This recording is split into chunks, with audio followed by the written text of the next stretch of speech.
Welcome to CoreLogic's housing market update for October 2022, brought to you by onthehouse.com.au. CoreLogic reported a further fall in housing values through the first month of spring, with our National Home Value Index recording a 1.4% decline. Although values are still falling quite rapidly, the rate of decline eased from a 1.6% fall in August.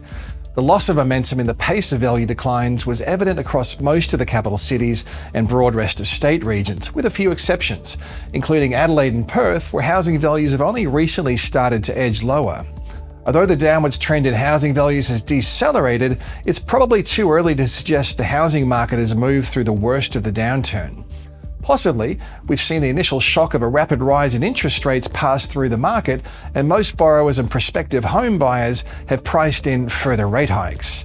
However, if interest rates continue to rise as rapidly as they have since May, we could see the rate of decline in housing values once again accelerate. The reduction in the rate of decline occurred just as other indicators recorded improvements.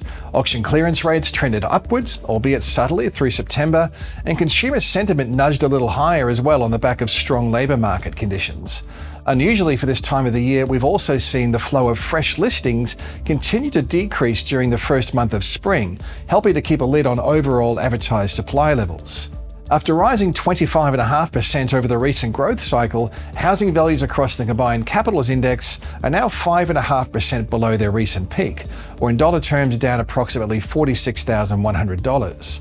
The combined regionals index, which recorded stronger growth conditions through the upswing, rising by almost 42%, peaked in June with values down 3.6% through to the end of September. This equates to a dollar value fall of approximately $21,700 for the combined regional dwelling values. Most cities continue to see a substantial buffer between the current housing values and where they were at the onset of COVID in March of 2020. At the combined capital city level, housing values would need to fall a further 13.5% before wiping out the gains of the recent growth cycle, while Melbourne, which saw a softer upswing compared to the other regions, with values rising 17.3% from the trough to peak, would only need to see a 4.3% fall in values before returning to pre-COVID levels. At a time when the flow of new listings is typically ramping up, Australia's spring selling season is off to a slow start. The number of new listings added to the capital city housing markets through September was 12% lower than the same period a year ago and 10% below the previous 5-year average. It seems prospective vendors are prepared to wait out the housing downturn rather than try to sell under more challenging market conditions. We haven't seen any evidence of distressed sales or panic selling through the downturn to date. In fact, it's been the opposite, with the trend in newly listed properties continuing to diminish at a time when freshly advertised stock levels would normally be moving through a seasonal ramp-up. The reduced flow of new listings to the market could be a key factor helping to keep a floor under larger price falls, supporting the subtle reduction in the rate of decline through September. While the flow of freshly advertised housing stock has slowed, so too has buying activity. Capital city sales activity through the September quarter was estimated to be 12.2% lower than a year ago, but still about 6.5% above the previous 5-year average for this time of the year. Fewer buyers can be put down to a combination of factors, including a substantial reduction in borrowing capacity as interest rates have risen, low consumer sentiment, and a fear of paying too much as prices fall.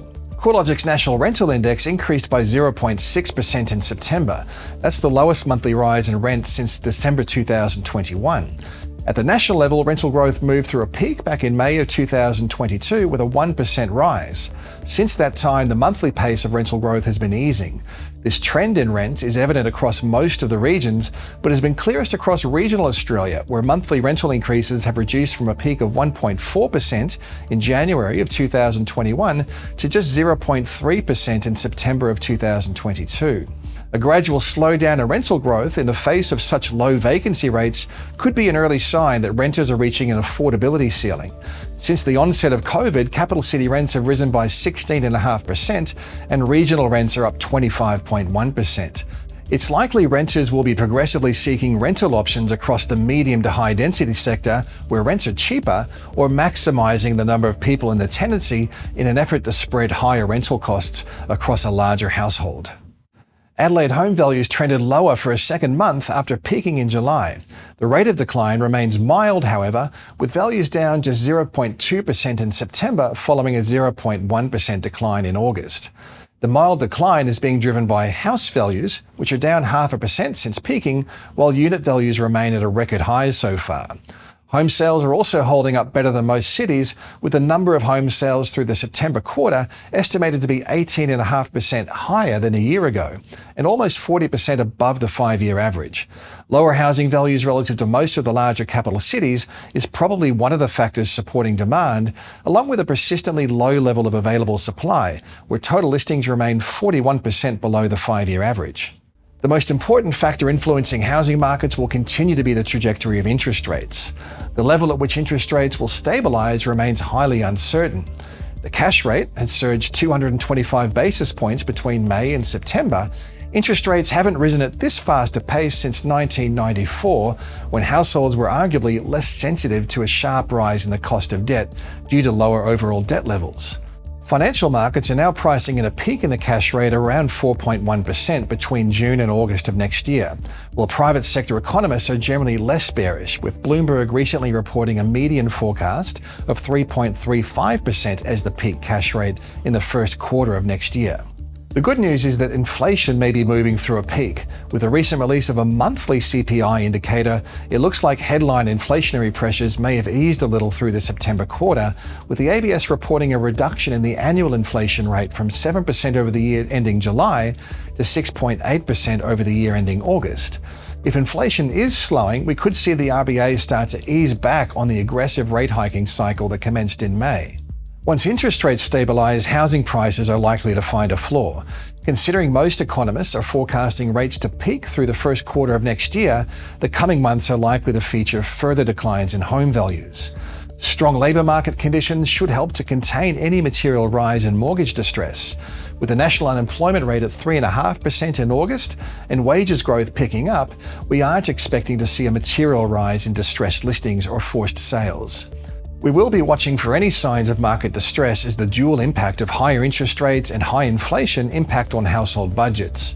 To date, the flow of new for-sale listings has actually trended lower as vendors retreat to the sidelines. That's a good indicator that homeowners are weathering the downturn.